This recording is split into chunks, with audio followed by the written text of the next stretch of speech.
بس اتنا بھلا کرنا ہر ایک سے محشر میری معاف عطا کرنا، وہ وقت قیامت جب ہر اپنا پرایا۔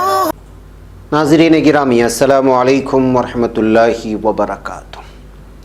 میں ہوں آپ کا میزبان انصار عزیز ندوی، اور آپ اس وقت سیدھی بات ٹی وی چینل کے جاری پروگرام پیغام فرقان کی 36ویں قسط ملاحظہ فرما رہے ہیں۔ ناظرین، آج بھی ہم سورہ بقرہ کی آیت نمبر 21 کا مطالعہ جاری رکھیں گے، اور ایک بار پھر اس آیت کی تلاوت، الفاظ کے معانی اور اس آیت کا ترجمہ سماعت فرمائیں گے۔ آیت ہے: اعوذ باللہ من الشیطان الرجیم، بسم اللہ الرحمن الرحیم، یا ایہا الناس اعبدوا ربکم الذی خلقکم والذین من قبلکم لعلکم تتقون۔ الفاظ کے الگ الگ معنی: یا ایہا الناس، اے لوگو، اعبدوا، عبادت کرو، ربکم، تم اپنے رب کی، الذی، جس نے، خلقکم، تمہیں پیدا کیا، والذین، اور وہ لوگ جو، من قبلکم، تم سے پہلے، لعلکم، تاکہ تم، تتقون، تم پرہیزگار بن جاؤ۔ اور پورا ترجمہ ہے: اے لوگو، اپنے رب کی عبادت کرو جس نے تم کو اور تم سے پہلے لوگوں کو پیدا کیا تاکہ تم پرہیزگار بن جاؤ۔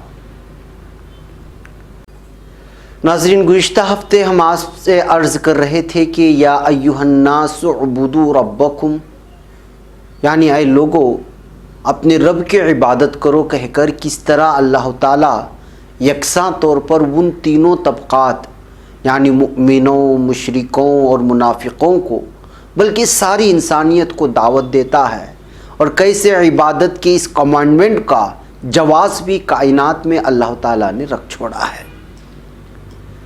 ناظرین، جیسا کہ ہم عرض کر چکے ہیں، کائنات کی ایک ایک شے اس حقیقت کی حمایت کرتی ہے اور عبادت کا جواز فراہم کرتی نظر آتی ہے کہ اللہ تعالیٰ کے انعامات کے پیش نظر لوگوں کو اللہ کے آگے جھک جانا چاہیے۔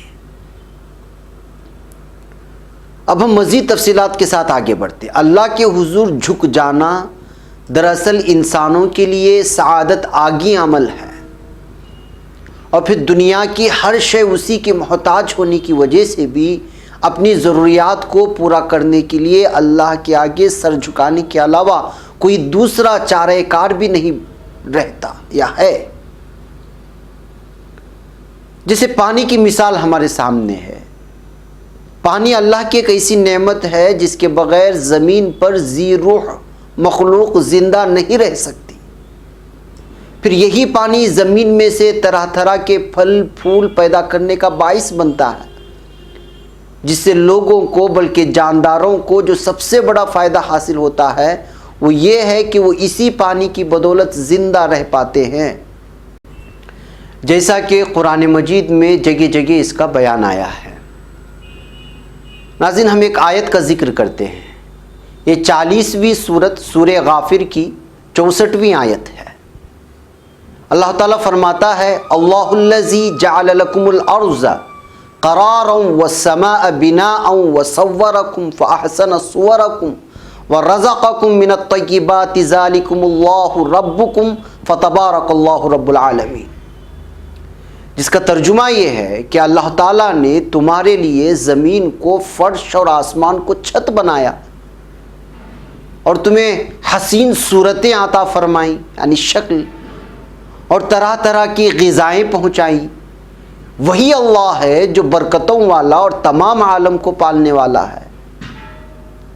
جب صورتحال یہ ہو کہ سارے انسانوں کا خالق، رازق، مالک اللہ تعالیٰ ہی ہے، تو ہر قسم کی عبادت کا جو شرک سے پاک ہو وہی مستحق ہے۔ اور فرمایا گیا: اللہ تعالیٰ کا شریک نہ ٹھہراؤ جبکہ تم جانتے ہو۔ صحیحین میں ایک حدیث ہے، حضرت ابن مسعود رضی اللہ تعالیٰ عنہ پوچھتے ہیں: یا رسول اللہ صلی اللہ علیہ وسلم، سب سے بڑا گناہ کون سا ہے؟ تو آپ صلی اللہ علیہ وسلم نے فرمایا: اللہ تعالیٰ کے ساتھ جو تمہارا خالق ہے کسی کو شریک ٹھہرانا سب سے بڑا گناہ ہے۔ حضرت معاذ رضی اللہ تعالیٰ عنہ والی حدیث میں ہیں، جانتے ہو کہ اللہ کا حق بندوں پر کیا ہے؟ اللہ کا حق بندوں پر یہ ہے کہ اسی کی عبادت کریں اور کسی کو اس کی عبادت میں شریک نہ کریں۔ دوسرے حدیث میں ہے، تم میں سے کوئی یہ نہ کہے کہ جو اللہ چاہے اور فلاں چاہے، بلکہ یوں کہے جو کچھ اللہ چاہے، وہ اللہ جو اکیلا ہے۔ حضرت طفیل بن سنجرہ حضرت عائشہ رضی اللہ تعالی عنہا کے سوتیلے بھائی فرماتے ہیں، میں نے خواب میں چند یہودیوں کو دیکھا اور ان سے پوچھا تم کون ہو؟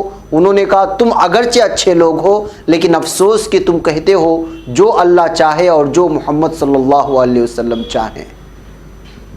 پھر میں نصرانیوں کی جماعت کے پاس گیا اور ان سے بھی اسی طرح پوچھا، انہوں نے بھی یہی جواب دیا۔ میں نے ان سے کہا افسوس تم مسیح علیہ الصلاۃ والسلام کو اللہ کا بیٹا مانتے ہو۔ میں نے صبح اپنے اس خواب کا ذکر کچھ لوگوں سے کیا، کوئی اس کی تعبیر پیش نہ کر سکا۔ پھر میں نے دربار نبوی میں صلی اللہ علیہ وسلم حاضر ہو کر آپ صلی اللہ علیہ وسلم سے یہی خواب بیان کیا تو آپ صلی اللہ علیہ وسلم نے پوچھا کیا کسی اور سے بھی تم نے اس کا ذکر کیا ہے؟ میں نے کہا ہاں یا رسول اللہ۔ آپ کھڑے ہو گئے اور اللہ تعالیٰ کے حمد و ثنا بیان کی اور فرمایا طفیل نے ایک خواب دیکھا اور تم میں سے بعض کو بیان بھی کیا۔ میں چاہتا تھا کہ تمہیں اس کلمے کے کہنے سے روک دوں لیکن فلاں فلاں کاموں کی وجہ سے میں اب تک نہ کہہ سکا۔ یاد رکھو اب ہرگز ہرگز اللہ چاہے اور اس کا رسول چاہے یہ کلمہ کبھی نہ کہنا، بلکہ یوں کہو کہ صرف اللہ تعالیٰ اکیلا جو چاہے۔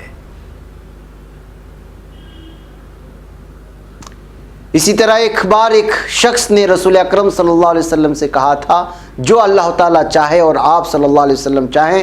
آپ نے فرمایا کیا تو مجھے اللہ تعالیٰ کا شریک ٹھہراتا ہے؟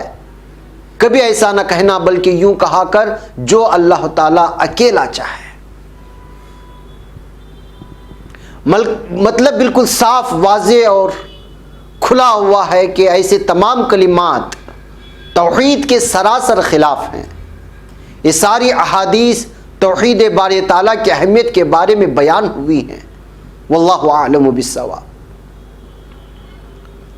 الغرض ناظرین، تمام کفار اور منافقوں کو اللہ تعالیٰ نے اپنی عبادت کا حکم دیا ہے اور فرمایا ہے اللہ تعالیٰ کی عبادت کرو، یعنی اس کی توحید کے پابند ہو جاؤ، اس کے ساتھ کسی کو شریک نہ کرو جو نفع نہ دے سکے نہ نقصان پہنچا سکے، اور تم جانتے ہو کہ اللہ تعالیٰ کے سوا کوئی رب نہیں جو تمہیں روزی پہنچا سکے، اور تم جانتے ہو کہ اللہ تعالیٰ کے رسول اکرم صلی اللہ علیہ وسلم تمہیں اس توحید کی طرف بلا رہے ہیں جس کے حق اور سچ ہونے میں کوئی شک نہیں ہے۔ شرک اس سے بھی زیادہ پوشیدہ ہے، جیسے چیونٹی جو رات کے اندھیرے میں کسی صاف پتھر پر چل رہی ہو۔ قسم ہے اللہ کی اور قسم ہے آپ کے حیات کی، جیسے کلمات شرک میں شمار ہوتے ہیں۔ انسان کا یہ کہنا کہ اگر گھر کی رکھوالی کرنے والا یہ کتا نہ ہوتا تو چور رات کو ہمارے گھر میں گھس آتے، تو ایسے بیانات بھی عمل شرک میں شامل ہو جاتے ہیں، جن کا ہمیں بسا اوقات احساس تک نہیں ہو پاتا۔ آدمی کا یہ قول کہ اگر بطخ گھر میں نہ ہوتی تو چوری ہو جاتی، ظاہر ہے یہ بھی شرک کا کلمہ ہوگا۔ کسی کا یہ قول کہ جو اللہ چاہے اور آپ صلی اللہ علیہ وسلم، دراصل یہ بھی شرکیہ کلمات میں شمار ہوگا۔ کسی کا یہ کہنا کہ اگر اللہ نہ ہوتا اور فلاں نہ ہوتا، یہ سارے کے سارے کلمات بھی شرک کے دائرے میں آتے ہیں۔ جیسا کہ ابھی ہم نے عرض کیا کہ صحیح حدیث میں ہے کہ کسی نے رسول اکرم صلی اللہ علیہ وسلم سے کہا جو اللہ چاہے اور جو آپ چاہیں، تو آپ نے فرمایا تھا کیا تو مجھے اللہ تعالیٰ کا شریک ٹھہراتا ہے؟ حدیث میں ہے تم اچھے لوگ ہوتے اگر تم شرک نہ کرتے۔ تم یہ کیوں کہتے ہو جو اللہ چاہے اور فلاں چاہے، جبکہ یہ شرکیہ الفاظ ہیں۔ ابو العالیہ فرماتے ہیں فلا تجعلوا للہ اندادا وانتم تعلمون، کہ آیت میں موجود لفظ اندادہ کے معنی شریک اور برابر کے ہیں۔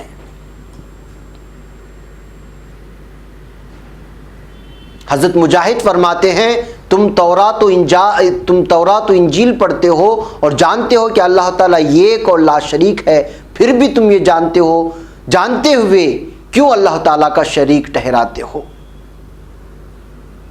بہرکیف ناظرین، یہ وہ تفسیر ہے جو اس آیت کے ذیل میں بیان کی گئی ہے، مختلف تفاسیر کے حوالے سے، مختلف احادیث کے حوالے سے ہم نے آپ کے سامنے وحدانیت کے حق کو اور شرک کو الگ الگ کر کے پیش کیا ہے کہ اللہ تعالیٰ کے ساتھ ہم کسی کو بھی نہیں ٹھہرا سکتے، حتیٰ کہ آپ صلی اللہ علیہ وسلم کو بھی۔ یہ ہے اس آیت کا پورا خلاصہ، اس کی پوری تفسیر۔ بہرکیف ناظرین، وقت ہو چلا ہے، اس سلسلے کی مزید معلومات ہم اگلے پروگرام میں پیش کریں گے۔ انتظار فرمائیں اور اپنا ڈھیر سارا خیال رکھیں، اور ان ویڈیوز کو اپنے دوست و احباب میں پہنچانے کی ضرور زحمت اٹھائیں، بلکہ زیادہ سے زیادہ تعداد میں پہنچائیں۔ اللہ مجھے اور آپ کو عمل کی توفیق عطا فرمائے۔ السلام علیکم ورحمۃ اللہ وبرکاتہ۔ رب ہے دعا تجھ سے بس اتنا بھلا کرنا، ہر ایک سے محشر میری معاف عطا کرنا۔ وہ وقت قیامت جب ہر اپنا پرایا ہو،